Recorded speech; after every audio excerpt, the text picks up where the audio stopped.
the central thesis of teaming?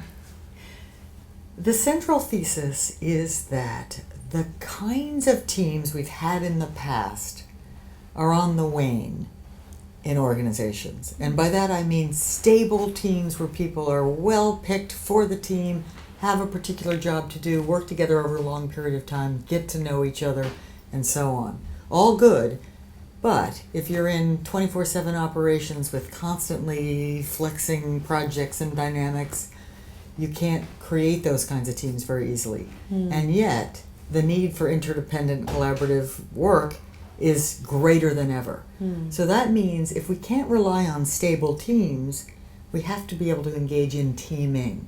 So the message is we need teaming, it's here to stay, it's dynamic, it's fast-paced, it's not easy, but it can be done and it must be done.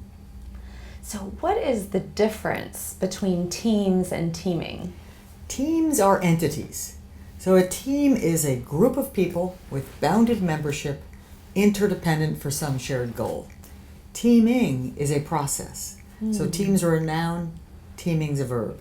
It's a process of working together, of collaborating and communicating to get things done. Why is teaming so crucial? It's crucial because the problems we face in the world are more complex and multidisciplinary than ever. Right? They cannot be solved by single experts working alone, or even working in groups of experts.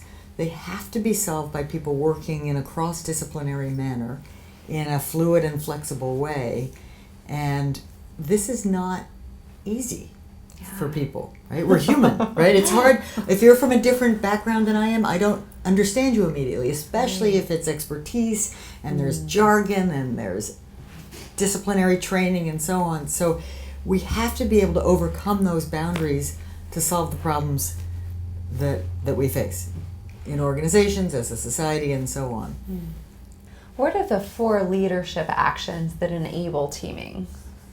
So I like to say, because teaming is not a natural process, in that we're naturally drawn to people who are like us rather than different from us, and we're naturally inclined to kind of pursue our own interests and expertise. So there's all sorts of forces, psychological and organizational, that make it hard. And so leadership is needed. My definition of leadership is the force that helps us be better, right? That helps us overcome the natural tendencies we have. And so leadership is needed to help us do this fast-paced cross-boundary teaming. And I've identified 4 kind of essential leadership tasks that help bring this about. The first one, which in many ways is the starting point, it's the most fundamental, is framing the challenge. Leaders have to frame up the challenge, explain why it's meaningful, explain why it's going to be difficult, and we're going to have to give it all we have, and we're going to make mistakes along the way, and that's okay because we're figuring some things out as we go. So framing the challenge means giving meaning to it so that we can cope with the struggles and stresses that we're going to face and realize that's okay. It's part of the journey. It's part of the learning journey.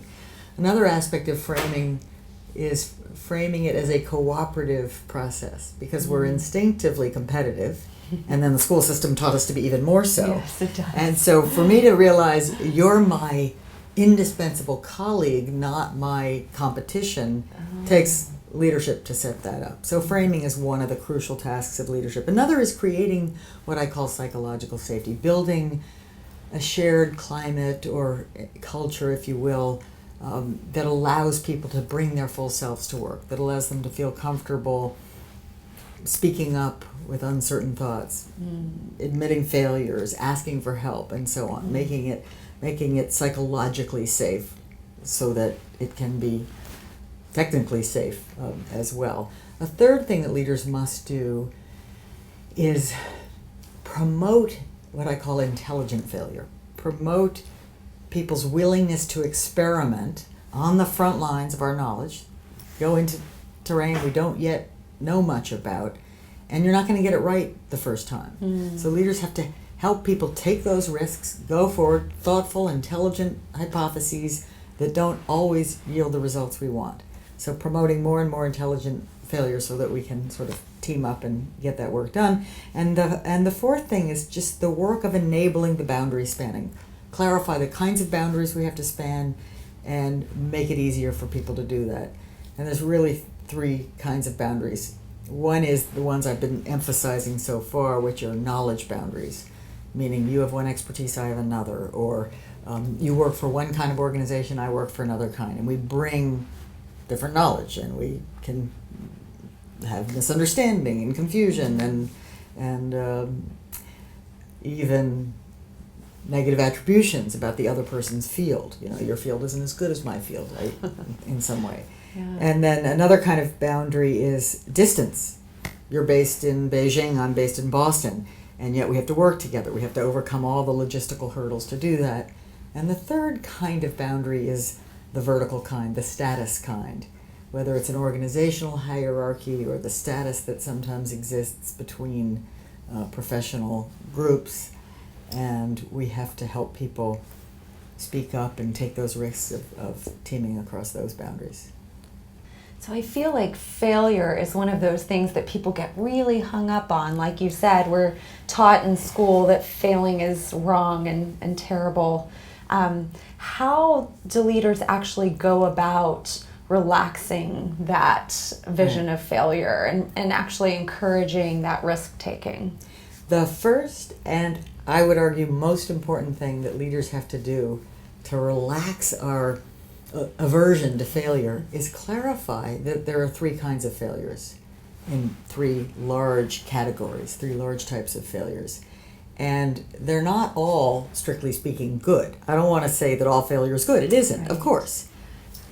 But some literally are good. So leaders have to clarify that distinction.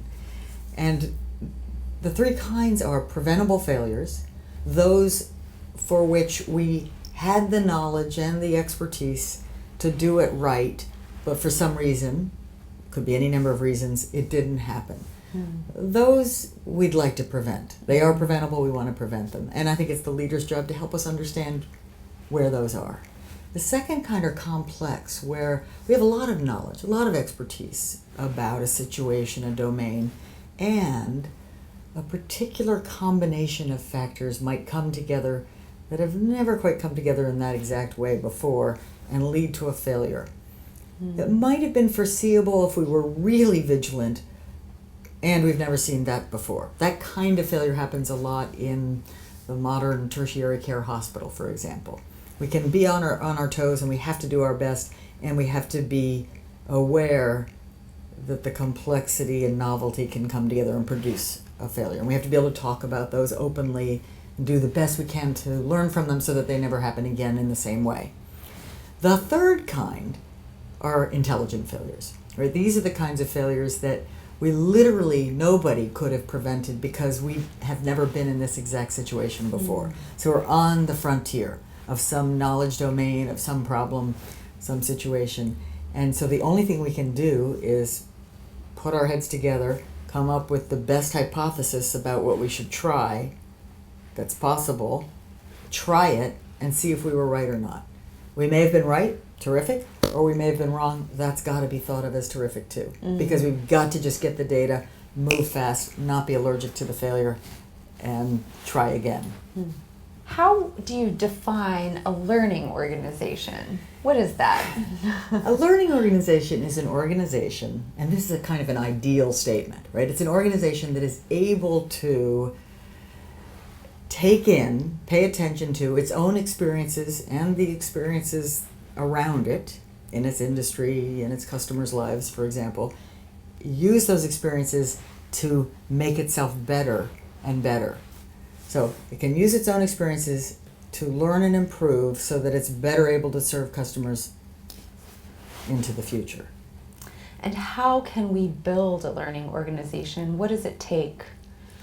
Well, I would argue it takes an awful lot of teaming, but let me back up. So it really takes three things. Think about it this way.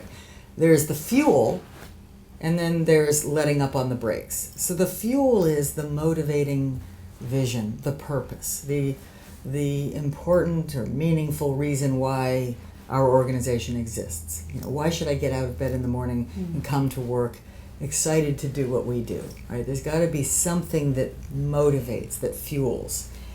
Now, here I am, but I'm human, I'm motivated, and things will get in my way. I don't want to look bad. I'm worried about what others think of me. And so letting up on the brakes is the process of creating a climate of psychological safety, a place where people really do believe that they not only can, they're expected to bring their full selves to work, to bring their hearts, to bring their brains, to bring their minds, to speak up, to ask questions, to ask for help, and so on. So creating a learning organization is a matter of the energy for why I should try so hard. The energy, I need to have the energy for working hard, and I need to have the brakes lifted so that I can really be myself and be here. Fundamentally, a learning organization is created through teaming. Right? It's created by people from different groups, different levels, working together to solve new complex, important problems. And so that's a learning organization. And why is building a learning organization so critical, especially at this point in time?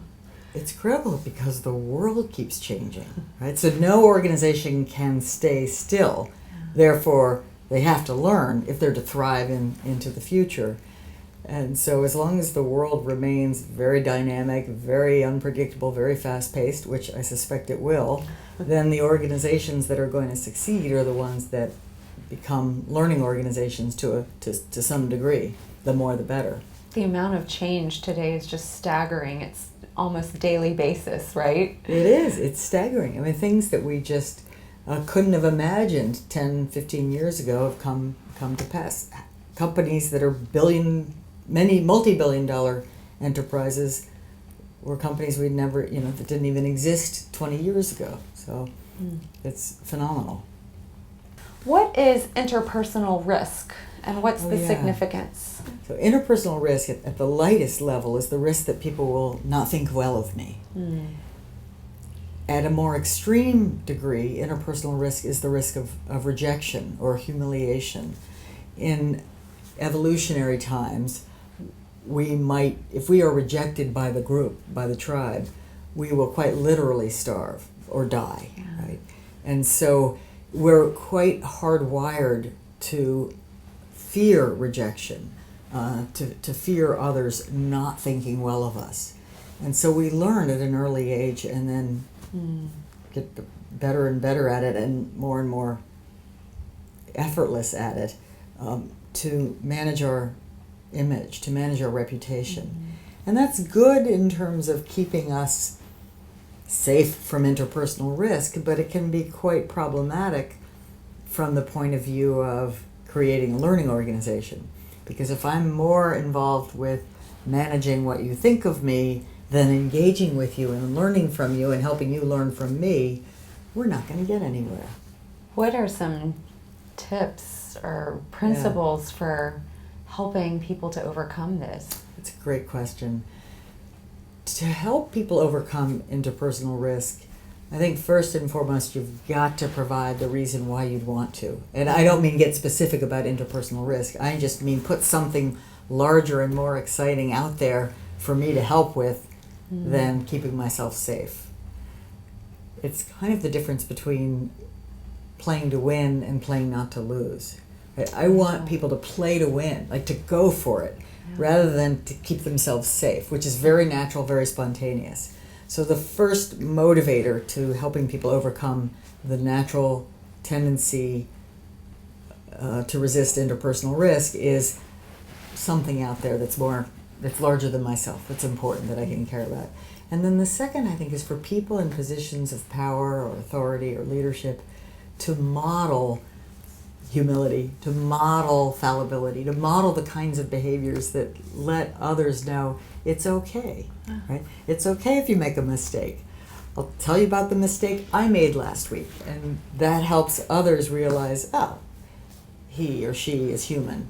as well. And then a third and really important thing that leaders could do to minimize interpersonal risk is ask questions. Ask genuine questions. If I ask you a question, what are you thinking about? What have you seen? What might work here? Of course you're going to answer. And so that lets you know that I'm genuinely curious and lets you know that your voice is valued and you will offer it. What makes a great leader? Passion, humility, and curiosity. So passion to really be in pursuit of something larger than herself, something that the leader cares about, that they need others to follow to get it done. Humility is the recognition that you too are a fallible human being, and that's okay. And it helps others willingly follow. And curiosity is the kind of ongoing recognition that I don't know everything, and I can't wait to find out as much as I can, which is contagious. What is the process knowledge spectrum, and why is that important to know? Any given workplace can be located along a spectrum from we're doing really well understood routine processes that produce well understood outcomes, like assembling an automobile, right? Beautiful, beautiful precision. Everybody knows what to do and they do it well. All the way over to the other end, which is we're in a scientific laboratory trying to cure ALS, and we just know less, we know less and less every day. That's not true. But we know there's so much yet we still must learn to pull this off. And then, of course, in the middle is some uncertainty, some complexity, somewhere in between. And it's obvious, but often doesn't get said, that how you manage, how you lead, must vary based on where you are on the process knowledge spectrum. If you're in a basic science laboratory, you've got to celebrate smart failures every single day. If you're in an automotive assembly plant, you're celebrating minute continuous improvement every day. Completely different game. Different attitudes about failure, different requests of people, different levels of risk-taking that people have to take, and so forth.